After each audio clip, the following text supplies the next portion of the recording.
All right, guys, welcome back to another episode of Designing the Best You.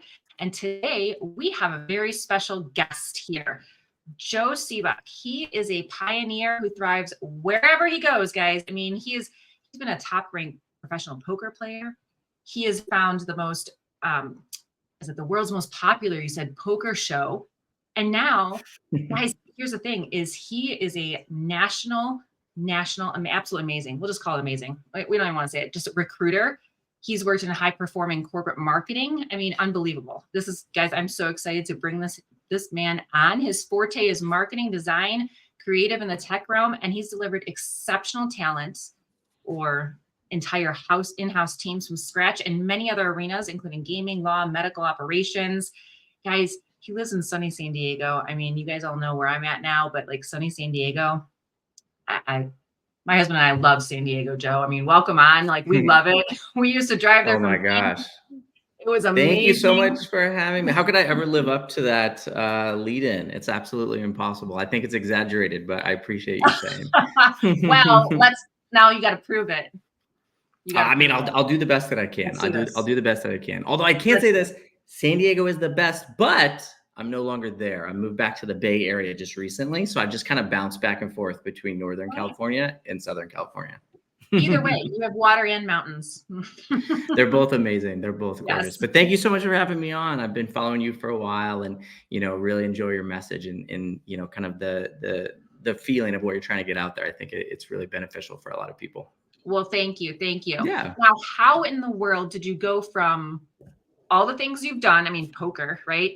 And then into recruiting. I mean, think about it. First of all, know that none of those have like a school you go to, right? You don't. That is true. That is true. School, right? Yeah, it's like the school of life. Recruiter. Yeah, exactly. I have no idea. My career and my life has been so circuitous, just in terms of the path that it's taken. But poker I got into, gosh, I want to say way back 20 years ago. I'm dating myself, but probably in like 2004, I jumped onto the scene and poker was exploding. You probably remember back in the day, it was on like every television show. Nobody knew where it had come from. But I just jumped into it. I started learning voraciously, and kind of read every book I could and played as much as possible. Lost a lot of money along the way, which is kind of the name of the game. But then kind of burst onto the scene at the World Series of Poker, and it went great. It went amazing. Followed that path for a good decade, and was lucky enough to parlay it into a lot of kind of off the felt projects. I had a radio show, which did really well. I got to do with a bunch of my best friends. We parlayed that into kind of like it was almost like Poker Sports Center, back in the day. It was really interesting and fun. Again, got to do that with some of my best friends. So it was a total dream come true. And then that world kind of started to fall apart a bit. There were some legal issues with the online poker sites and the banks in America. So I kind of saw the writing on the wall and I got out of there. I just kind of jumped out of poker. Yeah. And no idea what I wanted to do. This is a long story. I'll try to shorten as much as possible. That's fine. Go for it. So what I did, honestly, it had nothing to do with career at all. I called a friend from college that I knew from Berkeley, and he was up in Napa making wine. And I just said, hey, man, I really don't know what I want to do, but is there anything I can do with you for some amount of time? He said, yeah, man, hop on. There's a bunch of like 20-year-old kids who help us to make the wine and do sort of the manual labor. So I said, perfect. This is incredible. Moved up there for a year, made wine. It was one of the best experiences of my life. Just had a great time kind of reconnecting, back to the land and really using my hands a bit, which I always feel like, I wish that we did more. In kind of the digital world that we live in. And then I popped back down to the Bay Area, which is where I was from, worked in marketing departments and operations departments, and really just didn't feel connected to people. I wanted to connect with people a little bit more rather than stare at spreadsheets, and, run CRM programs and that kind of stuff. So I got into recruiting, just really wanted to connect with folks. Right? Yeah. And, again, it's the power of friendship. Another one of my best friends was working at one of the biggest recruiting firms in North America, roped me in, so it just shows you like how powerful these connections are that we make, whether they're friends, whether they're professional connections, whatever they are, they always end up being the bridge kind of to the next step. So she reined me in there. I jumped in and I kind of never looked back. And I've had a bunch of different roles, kind of internal agency, running my own firm since then. So it's been a ride. That's for sure. I love it. That's life, right? That is just what life is. You know, you probably 100%. see this as well in now the recruiting and looking at people's careers and their resumes, and they want to follow the same path. They're like, okay, I got a degree in journalism and I want to keep following that. And that's really not what life is. I mean, I don't know about it doesn't play that way. My degree, I mean, it helped me. It's a stair step, right? It just builds off of each other, and people just Totally. they have to understand that. Oh my gosh, I've been a project manager for 15 years and now I got laid off. And what do I do? Oh, What anything. now? Yeah, exactly. Right?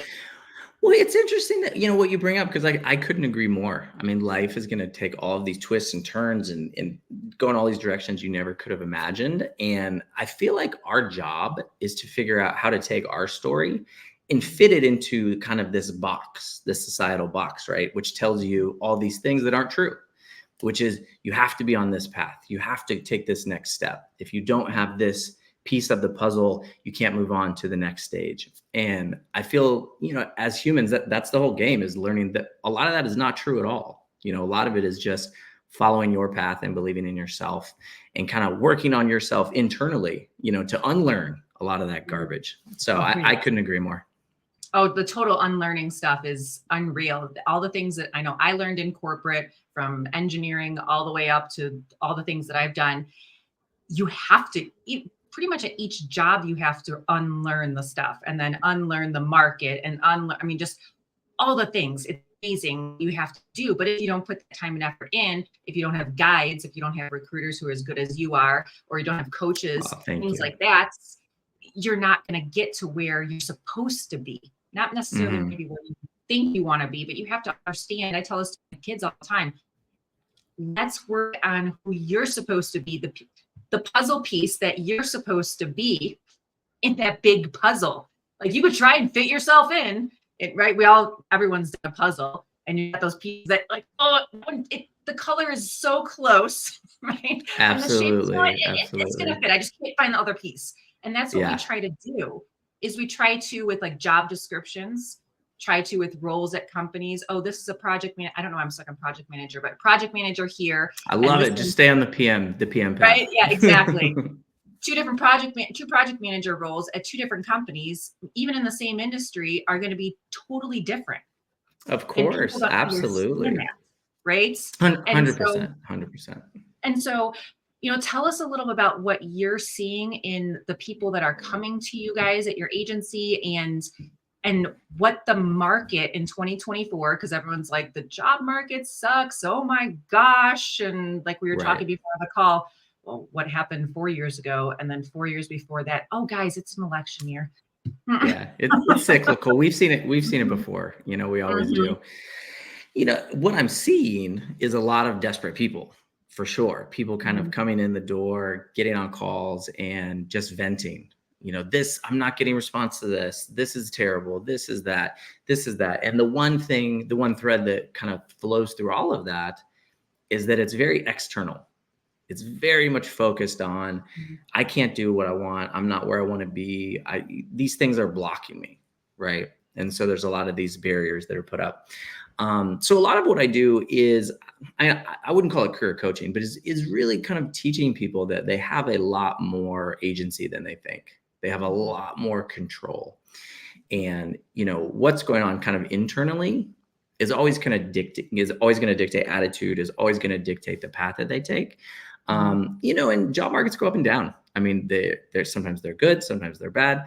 Back in 2021, it was this incredible influx of hiring, just never ending. And it was just kind of a dream, Now, certainly the downslope in the market's correcting. But I think that it's really all about your attitude, right? I think people are just so used to going on LinkedIn and clicking that easy apply. And then when they don't hear back, they just want to rage at the world. I didn't hear back. That person should have responded to me. This company should have done that. And it's just all external, external, external. So really what I do is I just coach folks to go, through other methods, apply to roles, research, keep yourself mentally in a good place, always work your connections. That is always the trump card. There's nothing that will ever be better than having a personal connection at a company or a potential company you might be interested in, and just chatting with them, having a coffee, connecting in a way.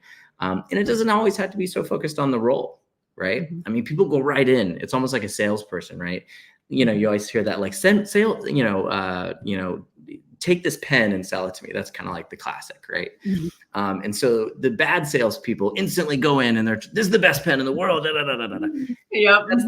That's not what it is. It's about connection. It's about actually, sitting down and talking with somebody, having a human connection and building from there. And I think people will be amazed at how many of these roles start to open up when they start to put their energy into those types of things, connecting, getting themselves like mentally in a good spot, focusing on the potential and the positives and the opportunities that are coming. It's kind of like having faith, right? Just not falling into that hole and just believing everything is terrible. The world is falling. No one's hiring me. This company's not applying. So it's a lot of that. It's a lot of kind of talking people off the ledge, if you will, kind of the proverbial ledge. But it is a little bit of a tougher market right now, depending on where you're focused. Everything has a different niche. Most of what I focus on from my background, I have two firms. One focuses on casino and gambling, which kind of makes sense with what I've done. And the other focuses on techs and startup, mostly in the Bay, but kind of all over the world. And that kind of focuses on the other side of what I've done, which is worked at startups and kind of, work that angle. The gaming side is always there. It's a little bit recession proof. You know what I mean? People are always going to want to, gamble. They're always going to want to go out for a good time and kind of, focus on the positives. The tech startup world is taking a little bit of a beating right now. And that's been going on for a little bit of time. So those people are a little bit more desperate in that situation. Is a little bit more unique, than we've seen in past years. But just a lot of that, just connecting with people and reminding them it's going to be all right. That's a lot of what I do right now. And then to that, you're talking about the gaming and the tech.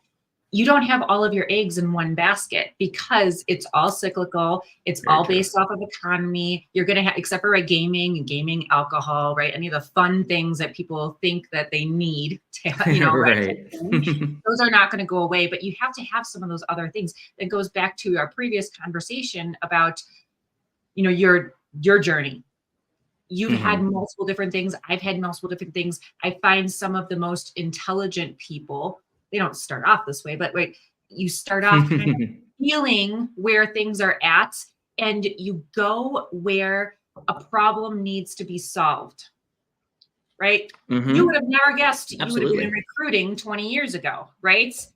Gosh, never. Right? You saw gaming, right? You saw the marketing stuff. You got your head into the game in different areas, no pun intended, but like head in the game in different areas. And you saw a need, you saw a problem, a gap, and then you dove into it. Some of them you liked, some of them you didn't. Some you did well and some you didn't. And you kind of just fish your way through. And that's how you end up being not getting cornered in these, quote, bad economies of, oh my gosh, all I know is this type of coding. I only know SQL. Oh my gosh. And all this stuff. Like, you're able to diversify. I've got even some moms who try to get back into the workforce, and I'm sure you have a handful of those too. Look at all the different things that you've been able to do over how many years of parenting or what you even did before, and just start stacking on it. I tell people, you go to a company or you look up a company you want to work for, what problem do they have? They're most likely not hiring, or even if they are, what they have in that job description is just something someone typically not in the role or in that department made up just to get someone in there. And that you have to be the one who does the work. You can't just, like you said, the easy apply button. Everyone wants to make it easy. Oh, they just let me go. I'm worthless. I'm like all this stuff. Right. Great. You may not have been needed at that company, But I'm sorry, it's not back in the 1950s where you're staying at one company in the union your whole entire life. Right. It's Well, a not. lot of it is faith, right? Mhm, A lot of it is faith, is not listening to when you get laid off that you're worthless, or if mhm. that, you didn't fit into this puzzle, you're worthless. I mean, a lot of it is just, having this faith in yourself that you can bob and weave, that you can Yep. zig and zag. Mhm, The best advice that my dad ever gave me, he called me Joey. So he said, Joey, the one thing that you always want to make sure that you have is options, mhm. no matter what. And that stuck with me from such a young age. And, kind of what you're describing, my path has been ridiculous. Poker player to this, to marketing, to operate, to recruiting. And the reason why I've been able to make those moves is because I always have this feeling that I'm not pigeonholed by one thing, Mhm. right? Even if recruiting disappeared tomorrow, I would do something else. Yep. I would say, okay, well, I'm an intelligent guy. I can connect with people. I can solve problems. I can bring value. Mhm. And so that's why I have kind of shifted. I never thought poker was going to, fall in Oh, those hard times, right? It's making a comeback right now. So it's kind of mhm. interesting to watch. But, back in the day, back in 2011, nobody really foresaw that. So, I had no idea what I was going to do, but I had that faith that I leaned back on. And I said, well, I know I can do things. I know that I can add value wherever, I go. But I think you hit the nail on the head. I mean, whether it's a project manager or a marketer or a recruiter, Mhm. they just get so grooved into that lane that they feel like they can't do anything else. Mhm. They can't shift into, some other industry or some other, position, even within the same industry. And a lot of it is faith, and not listening when people tell you, oh, you're not perfect for this, or you don't have the, the T's crossed or in the I's dots or in the I's dotted. And it's not easy, Mm-mm. so don't get me wrong. No one is saying, hey, there's something wrong with you. Let's go, hop to. But they are saying that what we are saying is that a lot of these messages are simply not true, Mhm. right? They're only as true as you make them. So if you tell yourself that you're worthless, or if you tell yourself when you got laid off that you are worthless and you don't have skills, then it starts to become a self-fulfilling prophecy. Mhm. But if you say, screw that, man, I'm not listening to that. It's just time It's to like zig. sales. It's a numbers game. It really is. I'm sure you tell that to Totally. yourself too. It's like, okay, that person didn't want. I had someone call me just out of the random last week. I need a resume and I need it today. Okay, I don't do resumes today. First of all, why do you need it today? Oh, well, I just do. And I was like, go on Canva and make something yourself, like type thing. Mhm. Oh, you don't do it. And I'm like, you know what? I don't. It's a numbers game. Okay, that's one less buy, type thing. Not saying I'm not make anyone, but I don't. Yes, we want to help people who are desperate and got laid off. I mean, let's look Mhm. at the other side of this. You're a company and you have to lay people off because numbers didn't match up, because management together For didn't sure. do their job. I've been in that Mhm. situation multiple times and we're sitting here like, okay, do we sell something? Do we get rid of Ew. people? Do we take a Exactly. pay cut, which we had to do a couple times just to Mhm. get through this? It's hard. No So one hard, wants to so get rid of hard. It's a people. math problem. It Yeah, becomes a it math is. problem, right? Like, Mhm, what do we do here? It's not about these people are bad at their jobs and mhm, worthless. mhm, It's about some miscalculations, perhaps mismanagement. Who knows? We're not mhm, inside these companies all the time. But they have to make a spreadsheet balance, mhm. and so a lot of times that's what it is. That's all it is, And I've So if always you don't encouraged incorporate people when that, they go into a role, don't just look at your role and say, I have a job to do. This is the problem right here I have to solve. Yes, you're getting hired to solve a problem. Always. You're not just Mhm, hired just to sit at a computer and send for emails sure. all day, right? What It feels does like it some days. It some feels like days, it some days. yes. Some days I'm like, can I not have all this office work to do? Um, but what caused the problem, right? Go find the root cause of the problem. It's going to be down the line. And then when you make that change, if you're allowed to make whatever changes, how is that going to now affect the rest of the line down the way? Like, right, just like an For assembly line. sure, How is for it going to sure. affect all this? So many people just go in. And that's what, when you are able to do that, and I tell people, okay, great, you go into engineering. You're hired as an engineer. Mhm. Okay, now, and it's for a product, not necessarily a service or a code, for a product. Go to customer service and talk Find to a new them angle. and figure out what are the problems there. that people are constantly complaining or sending a product back, or because customer service, no one ever calls guys and says, thank you so much for all the wonderful work your company does. It's always complaining. You're going to want to figure that out. Talk to HR, understand what the hiring process is. Get creative.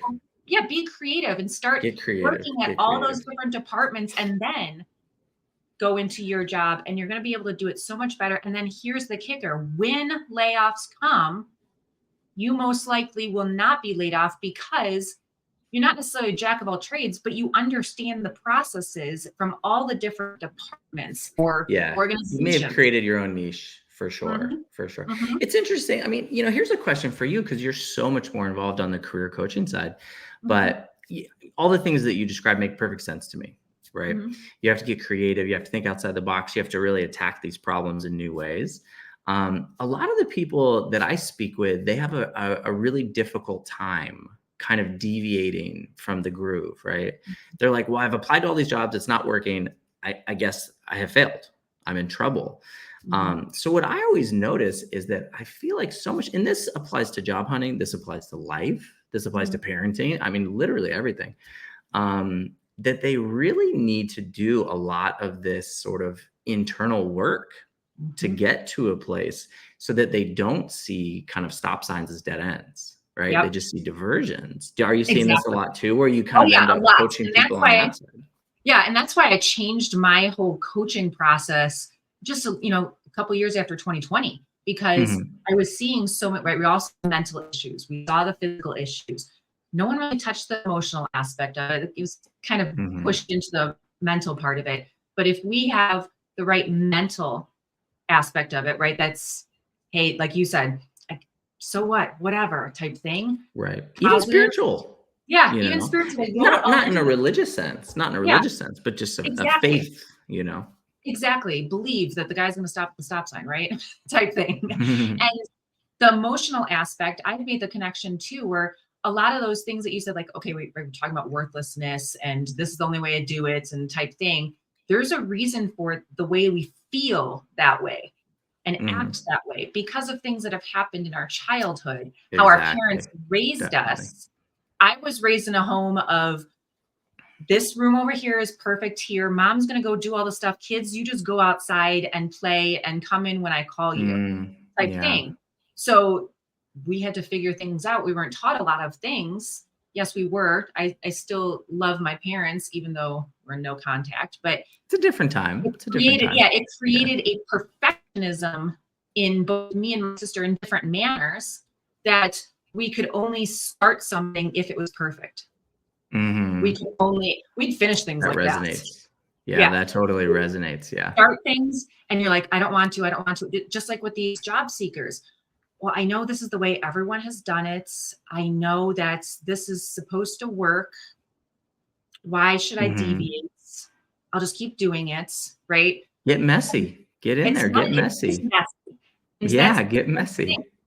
Get messy. I was telling my husband the other day, he started cleaning up and stuff in the house. I said, no, leave the mess. That's actually part of my feeling. I'm like, leave the mess. Not saying it's going to be dirty and gross, but like, leave the mess. It's okay. He had a different childhood, but that's the stuff that adds in. And I actually had a couple of episodes past that I was talking about, like, these things matter. And I'm sorry that so many people have been laid off. My husband had a layoff earlier this year. It was hard. It's hard. It's always hard. There's nothing but compassion. Yeah. Yeah. And the thing is take that time.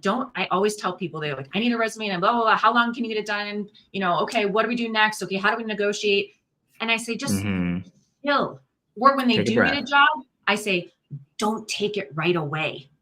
Like, say your start date is going to be 2 or 3 weeks from now. So you can give yourself that moment to like decompress, understand who you are and why you do the things that you do. Right. Well, you know what a lot of that speed is? A lot of that is trauma.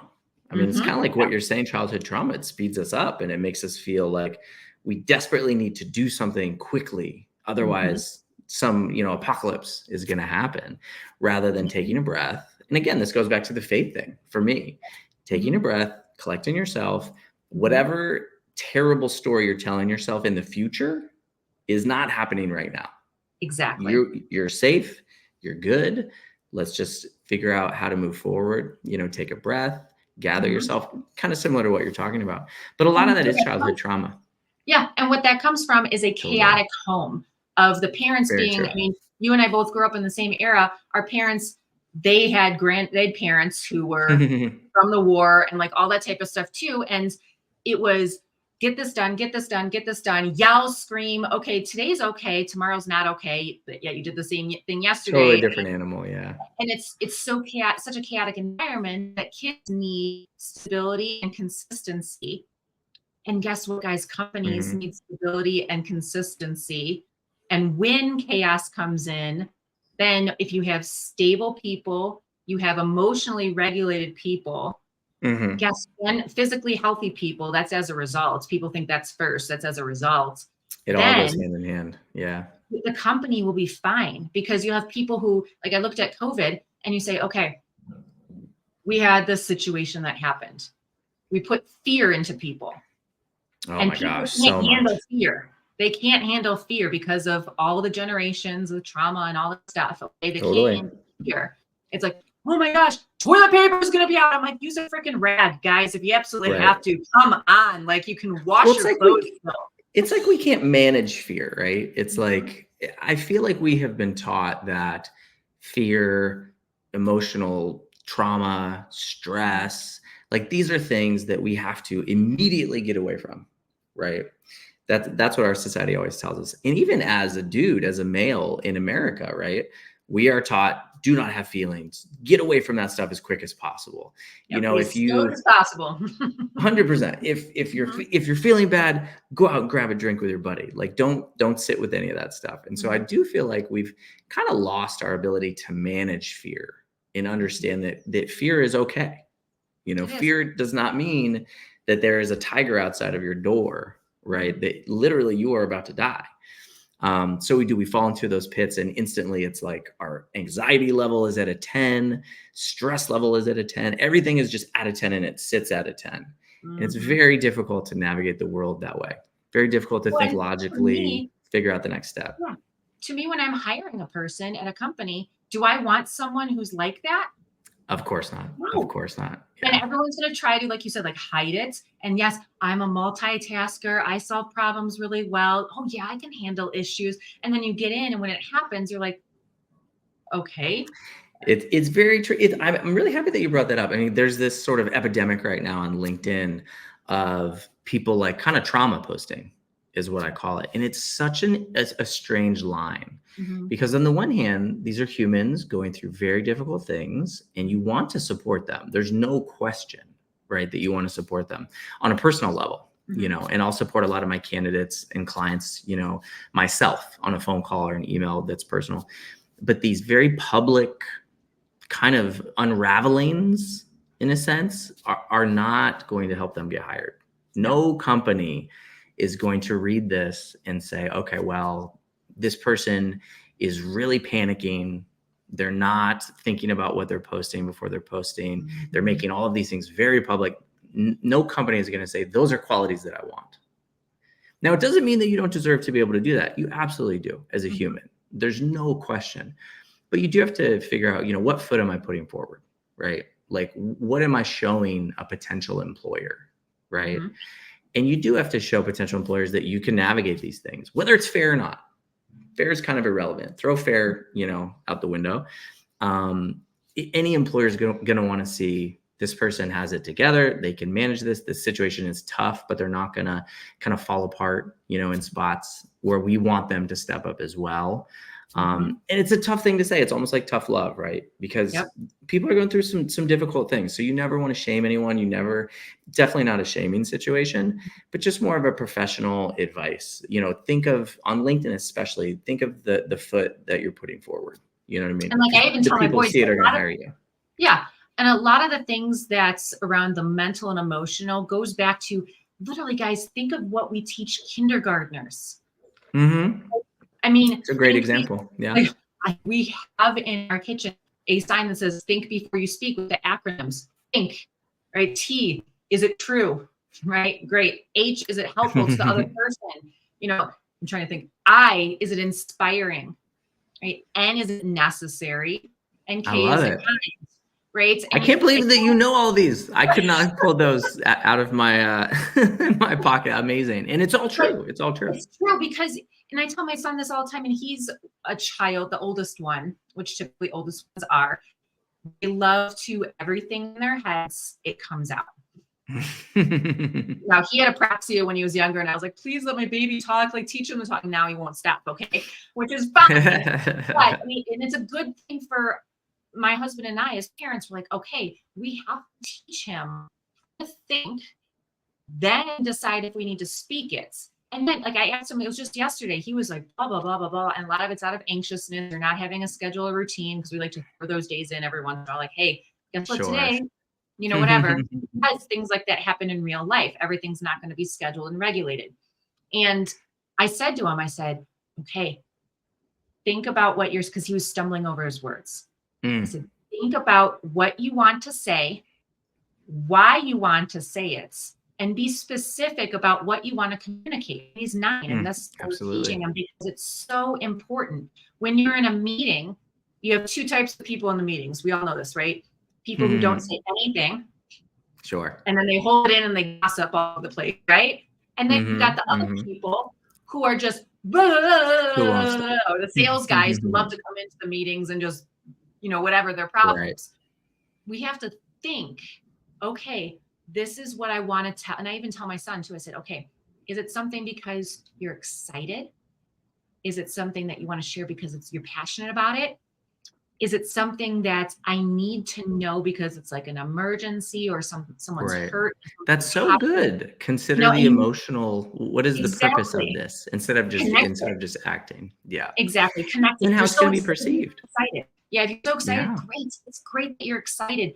Slow yourself down enough so you can share that excitement with someone else, and together you can be excited, right? Or, and you're in the job search, you're talking on LinkedIn. People literally are verbally vomiting. Yes, again, it's that fine line. It really is a fine line there. Yes, we want you to share the problems. I had a partner that we'd started a company back just right at 2020, like March 2020, before everything happened.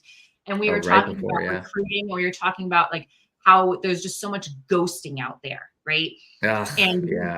So much, but it's on all ends. It's not just the recruiters who are ghosting. It's not just the companies. It's the people, the candidates who are ghosting as well. Yeah. I just posted about this. I love that you bring this up. Yeah. I just posted about ghosting. And I basically said exactly what you're saying. I said, everyone stop ghosting everyone. It's not a recruiter problem. It's not a company problem. It's a candidate problem.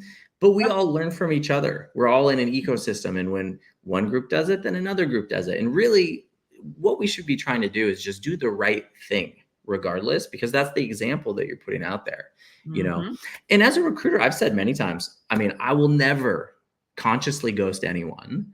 But I've said many times to candidates, hey, if you haven't heard from me, reach out, hit me up. I will never ignore a text, a phone call, an email that you send me. So hey man, I'm a human like anybody else. It may have slipped through the cracks. I certainly try to be very diligent about it and not let that happen.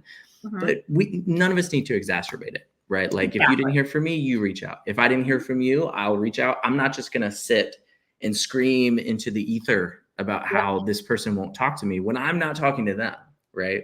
It's another one of those focus, internally, what can you do? Like, what can you do? That's what I always try to ask myself with all of these situations, rather than rail against the system or the companies, or, a lot of these things are true, but it's not going to get you anywhere. And it's not going to accomplish anything. System of job searching, y'all, it's not going to change. It's not going to change. You're railing for nothing. Person, right? It's one person. You can't change the whole system. You can't complain about it enough online. Great. I've told this to my husband before because he complains about random things here. And I said, great. Now what can you do about it? Right. I love what you can do. Yeah. We're not going to change the system, but what we can change is our world. If you don't want ghosting to exist, stop ghosting people. Yep. Right. If you want people to respond in a timely manner, you respond in a timely manner. You're setting that example. You'll be amazed. You call out people. Nicely call out people. You just say, hey, you know what, Joe? I was really upset. You said you were going to call me back by Tuesday, and it's Friday. I love it. Absolutely. I didn't hear from you. What's going on? Yeah. Absolutely. Very simple things. And it starts with, like I said, with my kids. It starts with my kids teaching that. It's in our own homes and our own friends. Start with that. And then you can move into the workplace. It's very simple. And it is, if you haven't done it before, it is scary because everyone's like, It oh is my God, scary. I'm going to get fired, right? If you're at a job, I'm going to get fired if I say something. Right. Right. That's the worst thing that can happen, right? Well, and And even it's to put a worth it. disclaimer on it, like what we said before, like none of these things are easy. Yeah. We are not saying this is easy, do it, Mhm. right? But we are saying these are the steps to take you to where you want to go, right? To Mhm. help you be successful, to be a better person, to be. I love that you keep bringing up your kids because so many of these lessons are like basic childhood lessons that we all need to relearn. You know what I mean? Mhm. And you're in the practice of it every day. So that's Oh, amazing. yes. But it's And not that's easy. We're no, not saying it's it's not easy. easy. Oh We're not gosh. shaming anyone. We're not saying anything like that. But we are saying think before you speak. What are you trying to achieve?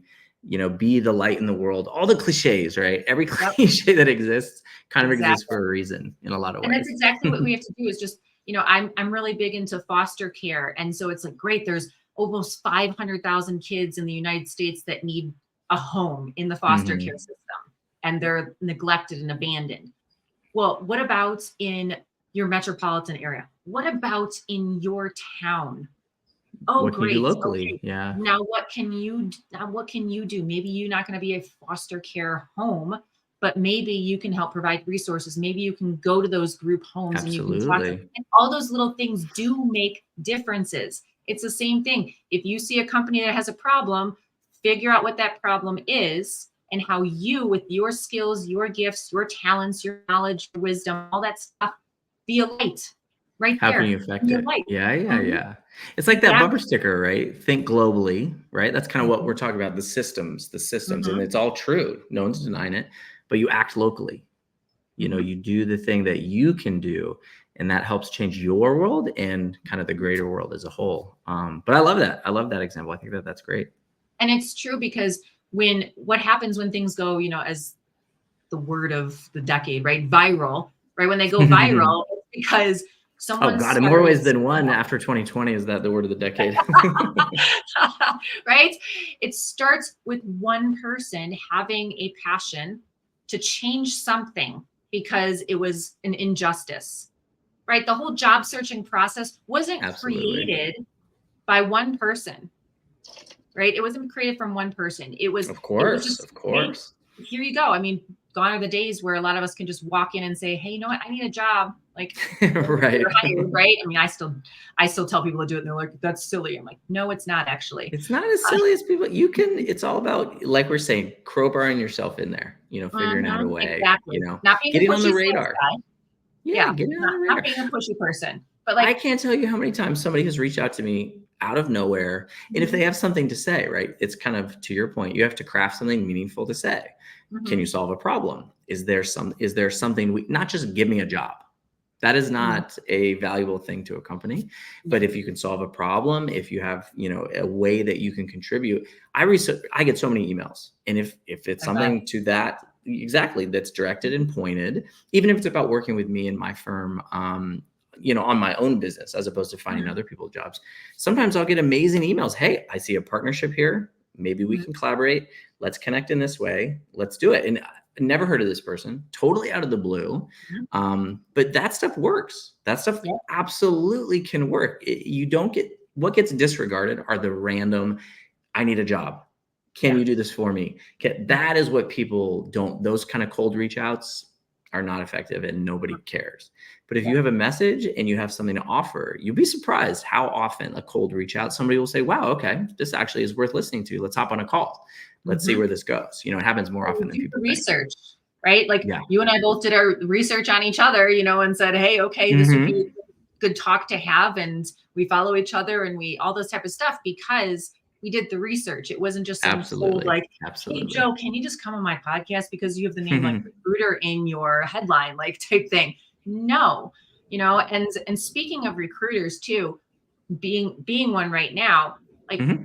how should how would you like the ideal candidate to work with you as a recruiter when they're searching for a job? It kind of depends. A lot of times people will reach out to me and I mean, this is not the right thing to do. Hey, can you get me a job? That doesn't work, right?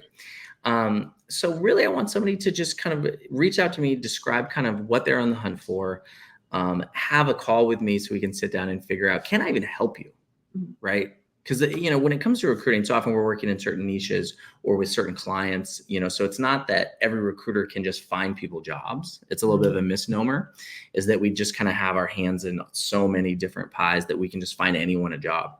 But very often people are like me, they have a niche that they work with and the client, so it has to fit. But really it's just about that. Be real, be proactive, be positive. I always look for people on my screening calls. How active are you? How proactive are you? How positive? Like people who get on the phone and are like, I don't have a job, I need a job, that are sort of down in the dumps, that it just doesn't work. Those are hard for me to even submit over to clients, right? Because I know they're going to take that energy into the call, right? And we read energy, like, people who think they can just ramp it up real quick for a call. It doesn't come through, like we are energetic beings, and we read that. We know that that's not real. And a lot of times that's where those red flags come from companies and clients. They say, I don't know what's going on. I just doesn't feel right. I'm not quite sure why. And a lot of times it's because you're not being kind of that authentic person. So certainly I look for all those qualities, I mean, it's so cliche, but just the go-getter, somebody who's excited, brings that energy, has a zest for what they want to get into. I mean, that stuff is addictive. I mean, that stuff is what we all want. We want it that from absolutely friends, is. partners, business partners, everything. So it's not always easy. Again, like we're saying, it's not always easy to bring that kind of energy, but it will benefit you so massively on your job search and in these interviews. So much. Oh, absolutely. It comes in the preparation, right? And that's just, it takes you through the whole job in general, not just the Totally. search and the Life. onboarding process. Yeah. It's life.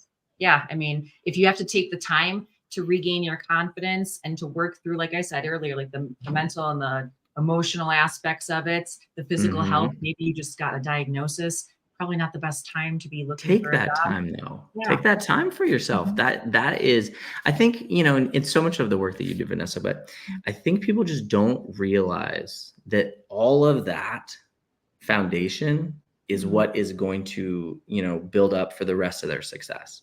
They just ignore all of this. They ignore whether it's their health or, their mindset or their well-being. I mean, there's so many of these things. You hit the nail on the head. You have to have this confidence. You have to have all of this in place, and the other stuff becomes easy. You'll be amazed how easy an interview is when you have all of that foundation. You don't even have to think about anything. Still do your research, of course, but it just comes out, and it really is, what employers are looking for. So I couldn't agree more. Take your time, work on yourself. That's more important, and the other things, will fall into place. Absolutely. So if you could leave listeners with one thing that can help them in the job search in 2024 and into 2025, what would that be? Honestly, I mean, it's so counterintuitive, but work on yourself. What's going to happen in life is going to happen, right? Obviously, you have to stay active. You have to find your ways into companies and still apply and network. You have to do all of these things, but you kind of have to let it go at that point. You can only do so much, So what I always tell every person I know that's been laid off, I say, and we've all heard this, look for jobs a certain amount of the day and then go for a run, go for a hike, work on your spiritual self. If that's a piece that's important to you, I always have this allegory about coffee. Every time I have a cup of coffee, I use that as kind of my trigger for gratitude, right?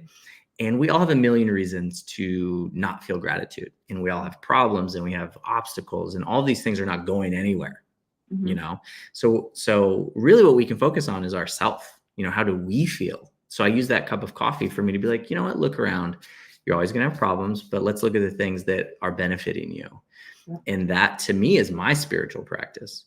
And that just builds up. That goes into the job hunt, and that's way more important than anything else. Keep looking for a job. Of course, we have to make money. Like, no one can deny these things. There's no question. But the quickest way for you to find a job is not to look one every second of the day till you get one. That is not it. You will bore yourself to tears. The quickest way you'll find a job is focus on yourself, focus on working on yourself, building gratitude, and taking that into the world, and you'll be amazed how much faster you'll find a job than just banging away on your keyboard for 9 hours a day. I love that, because we were just talking on Friday with our boys, again, back to the kids, right? It's I love it. complaining. Oh my gosh, do kids complain, right? And then we look at ourselves, oh my gosh, do we complain, right? And we made up a game that is, every time you complain, you have to say something good about whatever you're complaining about. Gratitude practice. Yeah, we were out for dinner on Friday night, and my husband started complaining about the traffic. And but these people here in Colorado, they drive exactly the speed limit. It's always there. Blah, blah, blah, right? And it's funny because he grew up in Central Illinois, and it was just kind of like whatever. And then Chicago. It's like, where's he from? He's from Rochester. Oh, okay. I'm from Decatur, so Central Illinois. My mother-in-law lives now. How funny. I digress though. So sorry, I had to jump in there. But no, so we were talking about it, and the boys called out on him because we'd been practicing it all day. Daddy, what can you say that's good about the traffic? And my husband, amazing, he clenched his lips, right? He clenched his lips, and I was like, seriously, what's good about it? I was like, you have a car that you're able to drive. Absolutely. You're able to, you have roads that we're able to drive on, and thank God they're not Chicago and Illinois roads where they've got all kinds of bumps and everything in them. Like all kinds of stuff. Yeah. Goodness. And he just was like, you guys are right, but I don't like traffic and driving, But oh my God, I love your kids already. They took them to school. Yeah. And these are the things that you were just talking about. It's like, yes, you lost your job. Okay, what now can come of it? Oh, maybe that wasn't the right fit. Maybe, just like I've heard people say, it's like, what? Your season is over. This chapter is now over. Now it's time to start a new one. What are you going to take from that last chapter? You can't take everything, but what are you going to take from that last chapter and bring into the next one now? Right. And it sucks. It sucks to go through that. No one is saying that it doesn't suck. You take your time, feel the feelings, incorporate it, and then you move on. It's another old adage, but like life is not what happens to you. It's how you respond.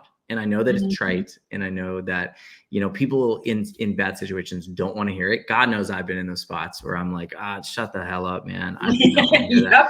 But it's the absolute truth.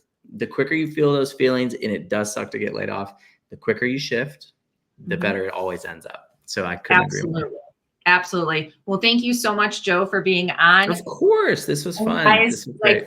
I'm going to put all of the links to follow him and to his company, so you can go check him out, and you can do all the complaining you want to him or not. You can try. I'll coach you out of it, though. I'll coach you out of it. You can test him out on his theory, or he's going to help you or not. And guys, until next time, let's just keep on designing the best you.